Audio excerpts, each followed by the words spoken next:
નમસ્કાર મિત્રો, સ્વાગત છે તમારું આપણી આ યુટ્યુબ ચેનલમાં જેનું નામ છે ગુજરાતી જીકેની જમાવટ.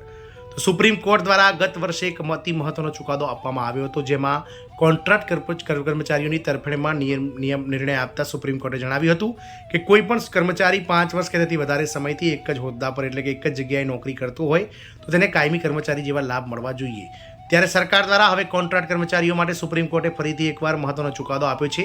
તો આજના વિડીયોમાં આપણે વિગતવાર જાણીશું કે સંવિદા શિક્ષકો માટે કાયમી નોકરી એટલે કે સમાન નોકરી અને સમાન પગારને લઈ અને મિત્રો સુપ્રીમ કોર્ટે શું ટકોર કરી છે અને કોન્ટ્રાક્ટ કર્મચારી અને આઉટસોર્સિંગ કર્મચારીઓને કાયમી કરવાને લઈને સુપ્રીમ કોર્ટનો ઐતિહાસિક ચુકાદો અને રાજકીય નિર્ણય કર્મચારીઓને શું અસર કરશે તેને લઈને આજના વિડીયોમાં વિગતવાર ચર્ચા કરીશું. તો વિડીયોના અંત સુધી આ બન્યા રહો અને જો તમે અમારી ચેનલમાં પહેલીવાર વિડીયો જોતા હોય, નવા સબસ્ક્રાઇબર હોય તો ચેનલને અમારી લાઇક, શેર અને સબસ્ક્રાઇબ કરી બાજુમાં રહેલું બેલ આઇકોન દબાવીને ઓલ નોટિફિકેશન ઓન કરી લેશો, જેથી કરીને ચેનલ પર મૂકવામાં આવતા આવા કોન્ટ્રાક્ટ કર્મચારી, પેન્શનર્સ વગેરેના સમાચારો તમને સરળતાથી ચેનલના માધ્યમથી ઉપલબ્ધ થઈ જાય. તો ગત વર્ષ 2024માં સુપ્રીમ કોર્ટ દ્વારા ઐતિહાસિક ચુકાદો આપવામાં આવ્યો હતો, જેમાં જણાવવામાં આવ્યું હતું કે કોન્ટ્રાક્ટ કર્મચારી કે ભલે આઉટસોર્સિંગ કર્મચારી એ કોઈ એક હોદ્દા પર એટલે કે એક જગ્યા પર 5 વર્ષ કે તેથી વધુ સમયથી સરકારી સેવામાં જોડાયેલ હોય તો તેમને પણ કાયમી કર્મચારી જેવા લાભ મળવા જોઈએ.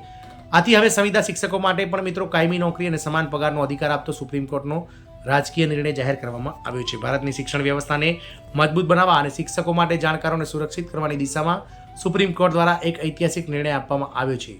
સુપ્રીમ કોર્ટ દ્વારા સાફ કહેવામાં આવ્યું છે કે જો કોઈ શિક્ષક સંવિદા એટલે કે કોન્ટ્રાક્ટ પર કાર્યરત છે અને બધી જ જવાબદારીઓ નિભાવી રહ્યો છે અને કાયમી શિક્ષક નિભાવે છે તો તેને પણ સમાન પગાર મળવો જોઈએ. સુપ્રીમ કોર્ટનો આદેશ શું કહે છે? તો સુપ્રીમ કોર્ટે ગત શુક્રવારે જે છે તે એક સુનવાઈમાં જણાવ્યું હતું કે સંવિદા પરના કોઈ પણ સહાયક પ્રોફેસરોને જે છે તે મિત્રો કાયમી પગાર પ્રોફેસર જેટલો પગાર મળવો જોઈએ. આ કેસમાં અદાલતે સ્પષ્ટ કર્યું છે કે શિક્ષકોને પગાર આપવો જોઈએ, પરંતુ આ સમાજ અને દેશની શિક્ષણ વ્યવસ્થા નબળી પડી રહી છે, જેના કારણે તેમને મળી નથી. ન્યાયમૂર્તિ PS નરસિમ્હા અને ન્યાયમૂર્તિ જોય માલ્ય બગીચાની કહે છે કે શિક્ષક પણ રાષ્ટ્રની બૌદ્ધિક કરોડરજ્જુ છે, જે આવનારી પેઢીઓમાં શિક્ષા, સંસ્કારો અને વિચારધારા આપવાનું કામ કરે છે. આવી જ રીતે તેમની સાથે પગાર અને સન્માનના કિસ્સામાં ભેદભાવ કરવો એ ખૂબ જ અનુચિત છે.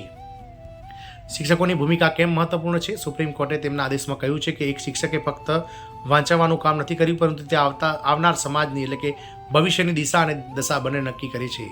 શિક્ષક પણ બાળકોના પાત્રનું નિર્માણ કરે છે, તે જ્ઞાનની પરંપરાને આગળ વધાવે છે. રાષ્ટ્રનો વિકાસ અને સમાજની પ્રગતિમાં શિક્ષક સૌથી અહમ જે છે તે રોલ ભજવે છે. તેમને પ્રતિષ્ઠિત પગાર અને સમાન તક આપવાની સરકાર અને સમાજ બંનેની જવાબદારી છે. સંવિદા લોકો માટે મિસાલ એટલે કે કોન્ટ્રાક્ટ કર્મચારીઓ માટે આ ચુકાદો મિસાલ છે. આ નિર્ણય માત્ર ગુજરાતમાં જ નહીં પરંતુ સમગ્ર દેશમાં જે છે તે મિત્રો સંવિદા કર્મચારીઓ માટે એક મિસાલ રૂપ સાબિત થઈ શકે છે. હવે જો કોઈ શિક્ષક સંવિદા પર કાર્યરત છે અને તેને કાયમી શિક્ષક જેવું મિત્રો 5 વર્ષ કે તેથી વધારે સમયથી કામ કરે છે તો તેને સમાન પગાર મળવો જોઈએ. આ નિર્ણયથી લાંબા સમયથી કોન્ટ્રાક્ટ પર કામ કરી રહ્યા છે તેવા શિક્ષકોને જે છે તે મિત્રો મદદ મળશે. તેમને યોગ્ય પગાર અને આર્થિક સુરક્ષા તેમનો વધશે. શિક્ષણ વ્યવસ્થામાં પારદર્શિતા અને ન્યાયની ભાવના વધશે, કારણ કે જો તેમને પણ સમાન વેતન કાયમી જેવું આપવામાં આવશે આવા સંવિદા કર્મચારી, આવા કોન્ટ્રાક્ટ પ્રોફેસર અને શિક્ષકોને, તો તેઓ પણ મિત્રો ખૂબ જ નિષ્ઠાથી પોતાની ફરજ નિભાવશે. સંવિદા શિક્ષકો માટે વધુ રાહત છે.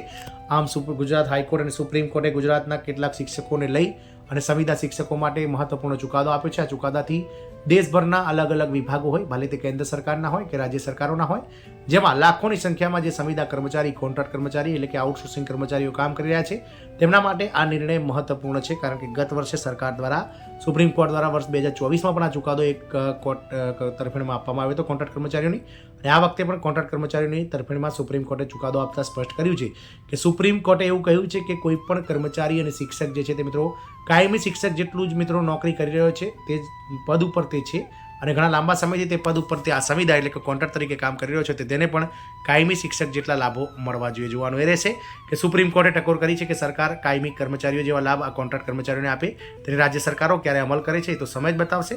પરંતુ ચોક્કસથી હા, સુપ્રીમ કોર્ટના આ નિર્ણય બાદ લાખો જે કોન્ટ્રાક્ટ અને આઉટસોર્સિંગ કર્મચારીઓ છે તેમાં આશા જન્મી છે. જય હિન્દ, અસ્તુ.